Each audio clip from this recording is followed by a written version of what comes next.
আগের ম্যাচে এল ক্লাসিকোতে বার্সেলোনাকে ৩-২ গোলে হারিয়ে লিগ শিরোপায় এক হাত দিয়ে রেখেছিল রিয়াল মাদ্রিদ। গতকাল রাতে রিয়াল সোসিয়েদাদকে হারানোর পর শিরোপার আরও কাছে পৌঁছে গেল কার্লো আনচেলত্তির দল।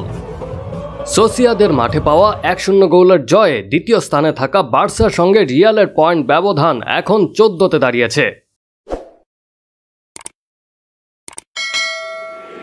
৩৩ ম্যাচে রিয়ালের পয়েন্ট ৮৪ এবং এক ম্যাচ কম খেলে ২-এ থাকা বার্সার পয়েন্ট ৭০। বাকি ৬ ম্যাচে রিয়ালের সঙ্গে পয়েন্টের এই ব্যবধান ঘোচানোর স্বপ্ন দেখছেন না হয়তো বার্সার কট্টর সমর্থকেরাও। গতকাল রাতে রিয়ালের হয়ে গোলটি করেন ১৯ বছর বয়সী তরুণ আর্দা গুলের।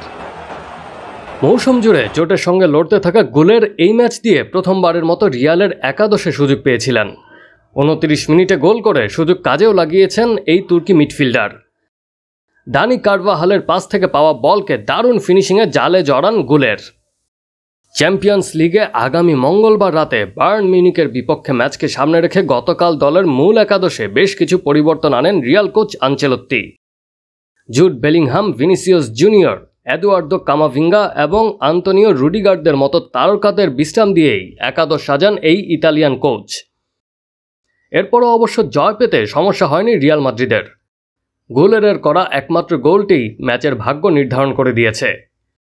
ম্যাচ শেষে জয়নায়ক গুলেরকে প্রশংসায় ভাসিয়ে রিয়াল কোচ আনচেলত্তি বলেছেন, আর্দা গোল করেছে, সে ভবিষ্যতে আমাদের গুরুত্বপূর্ণ খেলোয়াড় হতে যাচ্ছে। কোনো সন্দেহ নেই যে আগামী বছর সে এখানেই থাকছে। লিগ শিরোপা হাতের নাগালেই আছে। এমন পরিস্থিতিতে একাদশে বড় ধরনের পরিবর্তন দেখে অনেকে হয়তো ধরে নিয়েছিলেন এই ম্যাচকে হালকাভাবে নিয়েছে রিয়াল। সেই ধারণা যে ভুল ছিল তা মনে করিয়ে দিয়ে আনচেলত্তি বলেছেন, এটা অনেকটাই নিশ্চিত যে অনেকে ভেবেছিল আমরা এখানে বেড়াতে এসেছি, তবে খেলোয়াড়েরা তেমনটা ভাবেনি। আমি খেলোয়াড়দের নিয়ে গর্বিত, কারণ তাদের মনে জয়ের আকাঙ্ক্ষাটা সবসময় থাকে। Action sports.